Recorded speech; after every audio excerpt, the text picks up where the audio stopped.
La inteligencia artificial es quizá el hito más importante de la denominada cuarta revolución industrial que vivimos en el momento actual. Esta ciencia diluye los límites entre los seres humanos y la tecnología, ya que realiza cosas que hasta ahora solo podían hacer las personas.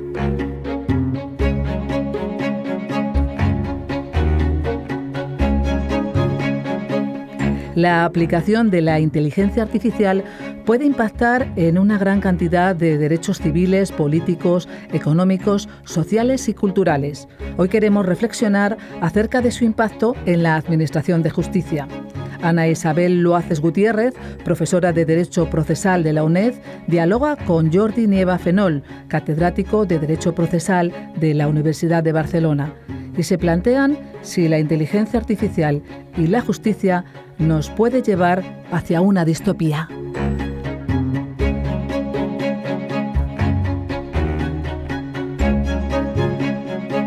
Tenemos el privilegio de contar con la presencia del catedrático de Derecho Procesal de la Universidad de Barcelona, don Jordi Nieva Fenol, que nos va a hablar sobre la inteligencia artificial. Es un tema tan interesante porque está al orden del día. Corren ríos de tinta sobre el futuro, y ahora el presente y futuro de la inteligencia artificial.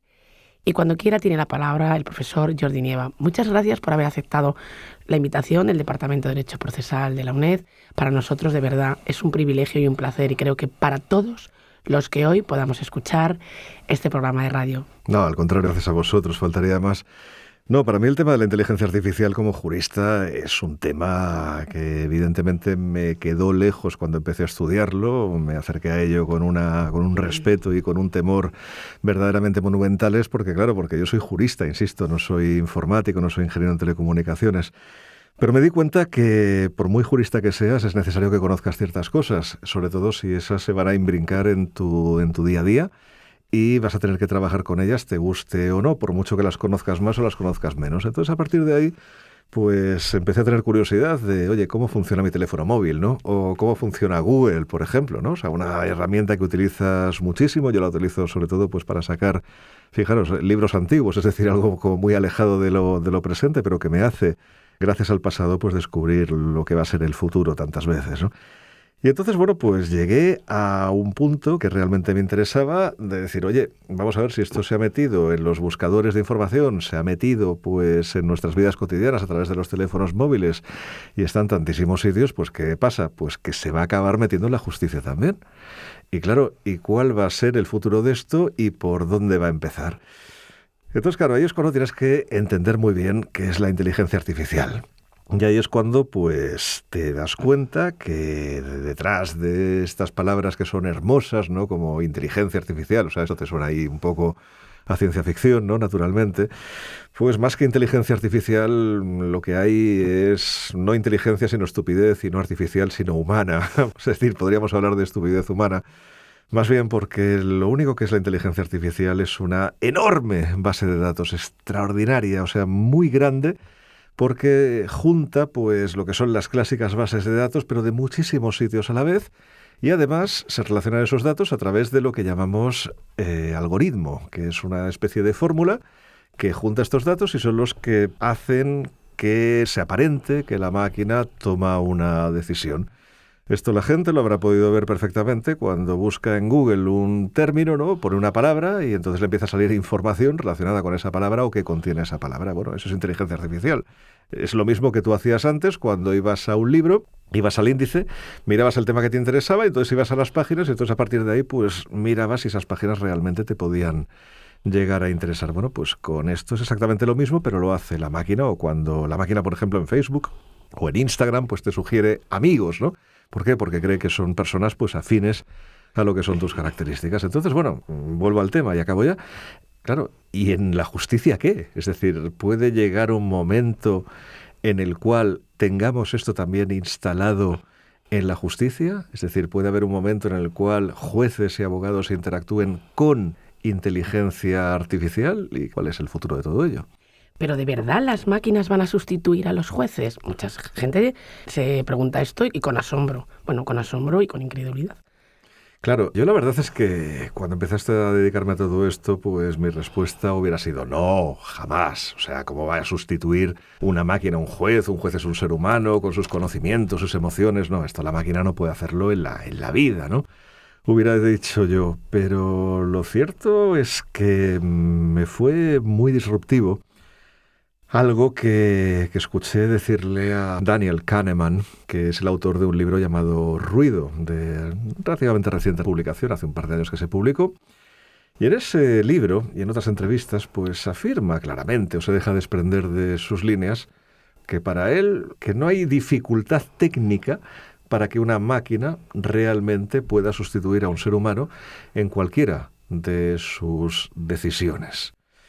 Y claro, y esto nuevamente como jurista o procesalista, como es mi caso, pues dices, bueno, pero ¿y el juez también? ¿Realmente el juez también? Pues sí, el juez también. De hecho, en este libro dedica las primeras 80-100 páginas a decisiones judiciales emitidas por seres humanos que no entiende y además lo hace con unos argumentos que son verdaderamente irrebatibles. Dices, vamos a ver, tengo el caso de robo con fuerza, con puñal en el estado de Wisconsin, que le ha hecho tal herida a la persona que ha atacado, que se ha llevado tal cantidad de dinero. Este es el caso. Pues bien, tengo otro caso en San Francisco que es exactamente idéntico. Las personas son prácticamente las mismas, de la misma extracción social, de los mismos antecedentes penales y tal, y resulta que en un caso le han dictado prisión provisional y en el otro no. ¿Esto qué es? Bueno, se podría decir en términos pues mucho más gruesos, ¿no? Pero claro, él dice, a ver, estamos aquí vanagloriándonos de una justicia humana, diciendo que esto es lo mejor y tal, pero al final la justicia humana falla más que una escopeta de feria, porque no es lógico que haya decisiones tan dispares en casos que son realmente idénticos. Esto es lo que él llama ruido. Y entonces, claro, él dice, oye, si esto consiguiéramos parametrizar los datos para tomar las decisiones, pues, oye, a lo mejor acabaríamos consiguiendo, pues efectivamente, no jueces, pero sí máquinas que decidieran estos casos de una forma pues que nos parezca incluso al ser humano mucho más justa que la que toman pues los seres humanos en general. Y entonces, claro, a la pregunta que me hacías, ¿las máquinas pueden sustituir a los jueces? Pues claro, hay que contestar que sí y que además en parte ya lo han hecho.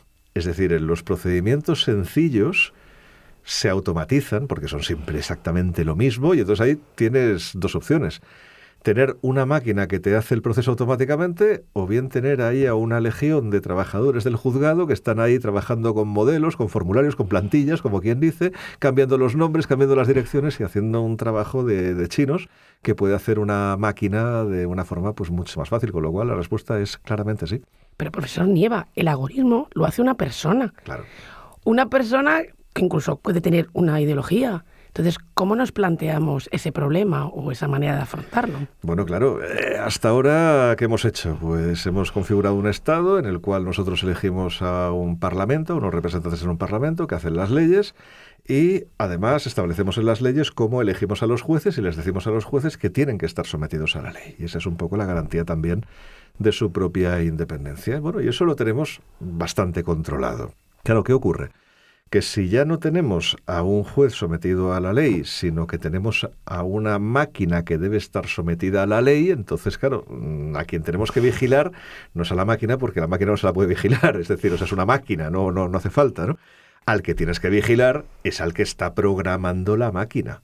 Ese es el personaje clave.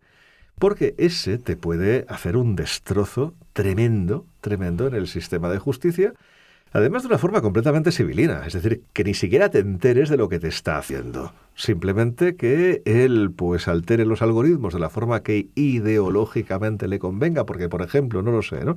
Si quiere que la máquina pues sea más cruel con personas pues de una determinada raza, ahí va a ir a por ellas. Si quiere que sea cruel con un determinado tipo de delitos, por ejemplo, yo que sé, a lo mejor le ofenden más los delitos que hablábamos antes, de robo con fuerza, pues oye, pues va a sancionar durísimamente los delitos de robo con fuerza, o por lo menos va a pedirles menos exigencias. Y a lo mejor imaginemos el desastre total, que es una persona que tiene una tolerancia tremenda, por ejemplo, con los delitos sexuales. Entonces, a partir de ahí, cada vez que venga un agresor sexual, un violador, que fundamentalmente nos provoca asco, repugnancia y repulsión a toda la población, pues como resulta que al configurador del algoritmo no se lo produce, pues veremos cómo las condenas que se les ponen pues son más bajas o incluso a lo mejor ni se les ponen. Todo eso, efectivamente, es posible.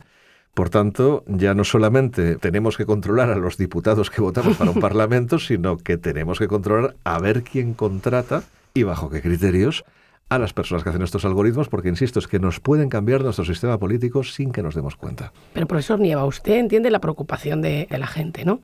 Para que la gente nos entienda. Vamos a hacerlo sencillo para que nos entiendan. Siempre los procesalistas hemos hablado de ese principio de inmediación.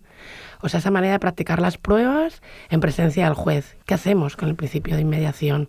¿Cómo puede funcionar todo cuando nos estamos planteando una inteligencia artificial en todos los aspectos de un proceso? Bueno, digamos que aquí nos hemos caído un poco del caballo cuando nos hemos dado cuenta en los últimos años de que no es verdad que un juez pueda mirarle a la cara a alguien y pueda saber si dice la verdad o miente. Eso es mentira. Lo dice la psicología del testimonio y es algo que hemos creído desde hace más de 2000 años. En concreto, el texto más remoto que he encontrado es de hace 2100 años. Es un texto de los Vedas, del norte de India, que dice que sí, efectivamente, hay que mirar los gestos, las caras de las personas, qué reacciones tienen para saber si mienten o no. Bueno, actualmente sabemos que eso no es cierto. Simplemente no es cierto, por mucha confianza que nos provoque, sino que al contrario, esos gestos, esa manera de comportarse, esa retórica, esa forma de hablar, al final nos embaucan, ¿no? Pero nos embaucan de tal manera que hasta incluso, por ejemplo, para decidir a quién votamos en unas elecciones, organizamos algo como un debate y luego los periodistas al día siguiente, en lugar de hablar, pues oye, pues qué argumentos han sacado en el debate, qué han dicho, qué programa han presentado, no, te van diciendo, sí, ha ganado el debate, estuvo mucho más contundente, estuvo mucho más fuerte. Y dices, oiga, pero ¿de verdad que alguien gana un debate? O sea, porque resulta que da una sensación de que te ha caído mejor. ¿Estamos hablando de que vamos a decidir nuestro voto de esta forma? Pues sí, aún estamos así, claro. Eso hay que quitarlo de la cabeza. Y desde luego en materia judicial uno no puede pensar que un juez es una especie de oráculo, de ojo que todo lo ve, que tiene a alguien delante y ya esa persona es transparente. Es que simplemente no es cierto. Lo que sí que es verdad es que hay una serie de criterios de credibilidad de las personas que son muy complejos. Son más de 20 criterios a tener en cuenta para ver si existe la posibilidad de que una persona esté mintiendo. Existe la posibilidad, siempre son posibilidades. Y a partir de ahí, pues tienes que, primero, bajar las expectativas de lo que son los interrogatorios, es decir, quitémonos ya de la cabeza esto de las películas, de que sí, en el interrogatorio acosamos a una persona y seguro que ahí se pone nerviosa y dice la verdad. No, olvídate de esto. Rebaja las expectativas, porque en un interrogatorio lo que vas a ver simplemente es a alguien que se ha preparado la lección, o bien, peor aún, que se la ha preparado el abogado o el fiscal para que la diga delante del juez. Claro, esto es un desastre. Entonces, claro, a partir de ahí, si tú tienes una máquina que en casos muy concretos le recuerda al juez lo que sí que tiene que mirar y le aleja de lo que no tiene que mirar, que es todo eso que estoy diciendo, pues hombre, algo va a contribuir, insisto, bajando la importancia de los interrogatorios, por supuesto. Ya nos situamos en otro plano, que yo creo que también preocupa. ¿Sustituyen las máquinas a los letrados o letradas? ¿Qué ocurre en ese plano?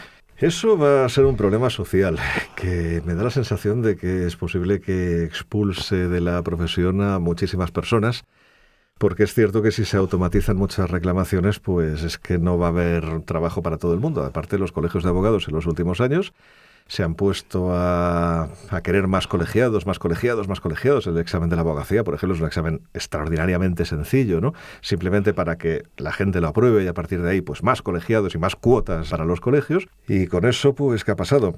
Claro, de entrada tienen más ingresos, pero al final han matado la gallina de los huevos de oro. ¿Por qué? Porque ahora mismo hay una cantidad de abogados en la profesión que se están haciendo competencia, de manera que no hay trabajo para todo el mundo y hay muchos despachos, incluso grandes despachos, que están sufriendo para llegar a fin de mes. Con la inteligencia artificial esto va a ser peor, porque actualmente hay muchos despachos pequeños que están pues viviendo de los 4 desahucios, de los 4 divorcios, de las reclamaciones de cantidad, no sé, reclamaciones de alguien te debe dinero y tú se lo reclamas. Y eso son reclamaciones que la gente tiene que saber que son siempre las mismas, es decir, no hay que hacer ningún esfuerzo particular para hacer esas reclamaciones. Esos abogados que se dedican a todo esto, que por cierto son una gran parte de la abogacía, pues estos con la inteligencia artificial van a perder su trabajo, porque tarde o temprano va a haber una app en los móviles que te haga la reclamación automáticamente, con los datos que tú le estés dando. Eso va a acabar ocurriendo. Ojo, ocurrirá cuando los legisladores lo quieran, pero es que la presión que vendrá desde el extranjero Donde sí se podrá hacer esto en otros países, claro, será tan fuerte que al final no podremos mantener, digamos, una situación de privilegio de algunos colectivos como pueden ser los abogados, que decir de los procuradores, naturalmente, ¿no? Y eso va a pasar. ¿Y eso hará que hagan falta menos abogados? Sí.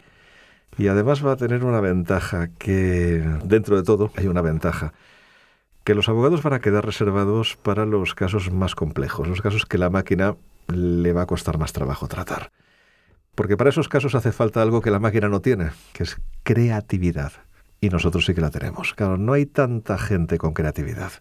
Pero el abogado creativo, el abogado que las facultades, esto nos toca a nosotros, que las facultades le hayan estimulado para tener pensamiento crítico y para resolver los problemas de formas que a lo mejor nadie ha pensado, ese es el abogado que va a tener trabajo en el futuro. Y a lo mejor pues con unas estructuras más bien reducidas, ¿no? Pero que va a tener, digamos, pues su foro, ¿no? O sea, su grupo de clientes, y con eso pues va a vivir muy bien, pero que sin duda va a haber menos abogados. Eso, vamos, es absolutamente evidente que va a haber menos abogados. Y situándonos en el plano universitario, ¿cómo cree que están en los planes de estudio? O si está bien estructurada el tema de la inteligencia artificial. ¿Qué futuro? ¿Cómo lo enfocaría, profesor Nieva? Bueno, en los planes de estudio no se habla de esto, pero yo ahí no lo critico, porque yo creo que la inteligencia artificial es como la informática, es decir, de hecho es una evolución de la informática. Creo que tenemos que relacionarnos con ella con naturalidad. El otro día participé en una jornada en la que se habló de esto y decían también lo mismo, ¿no? Y tendríamos que hablar de esto en las clases. Y claro, yo decía, hombre, a nivel universitario no, pero a nivel de escuela, enseñarle a la gente cómo funciona la inteligencia artificial y que sepa lo que es un algoritmo, es decir, o sea, los niños básicamente, ¿no? O sea, para que conozcan cuál es el lenguaje de lo que va a ser su futuro. Yo creo que eso sí que es necesario, pero claro, a la universidad ya vendrán con eso aprendido y lo que tendrán que hacer es utilizarlo simplemente. Y eso yo creo que va a ser muy natural, ¿no? Hay una herramienta que es relativamente compleja, no tan compleja como parece, pero es relativamente compleja, que es ChatGPT, que todo el mundo conoce actualmente, que hace textos, y esa herramienta pues los estudiantes la han utilizado masivamente durante estos últimos meses sin que nadie les haya dicho utilízala. Al contrario, como tienen que hacer trabajos que todavía están pensados antes de que existieran estas herramientas, pues ellos han dicho, oye, si esta herramienta, que es de inteligencia artificial evidentemente, me lo hace, pues oye, pues para adelante, claro. Ahí lo que tenemos que cambiar, y eso sí que tenemos que concentrarnos mucho, es en la forma de evaluar. Es decir, va a llegar un momento en el cual no va a ser sostenible los tipos de exámenes que hacemos ahora. Ni examen de un tema del programa, ni examen de preguntas tipo test. No, esto va a tener que cambiar en beneficio probablemente de un examen en el cual el alumno deba mostrar esa capacidad de creatividad, ese razonamiento abstracto, lo que obligará durante el examen a interactuar con él. Que esto es algo para nosotros inédito, ¿eh? Claro, estamos acostumbrados a que ellos hablan y nosotros nos callamos, ¿no? No. Habrá que interactuar y habrá que evaluar de otra forma. Y esto es inevitable que acabe llegando, porque de lo contrario vamos a tener en el mercado a profesionales que no van a ser capaces de hacer correctamente su trabajo. Y una pregunta. ¿Inteligencia artificial versus poder adquisitivo? Yo espero que la inteligencia artificial sea muy social. Esto se habló bastante con el acceso al wifi, que decimos aquí en España, el wifi, ¿no? Que dicen en todas partes, ¿no? De acceso a la red, ¿no? El derecho de acceso a la red. Claro, actualmente esto ha dejado de representar un problema, ¿no? En el sentido de que todo el mundo tiene acceso a la red. Yo hoy mismo venía por la calle Princesa y justamente ahí, acá al lado de Plaza España, había un mendigo con una tienda de campaña y ponía su número de teléfono móvil y abajo Bizum.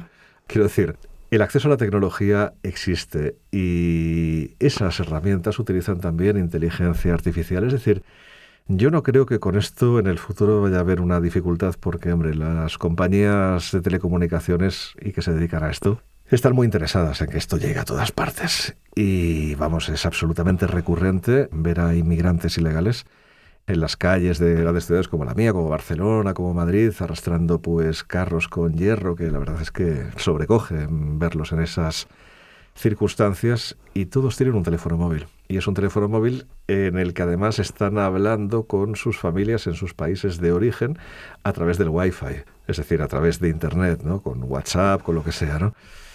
Entonces, bueno, yo creo que en este sentido la presión de las compañías va a ser tan fuerte que no habrá que preocuparse. Es decir, no va a haber una exclusión de ricos y pobres en este sentido. Creo que no lo va a haber. Y entonces, ¿por qué ha habido tanta polémica en torno a la inteligencia artificial? Vamos, venimos.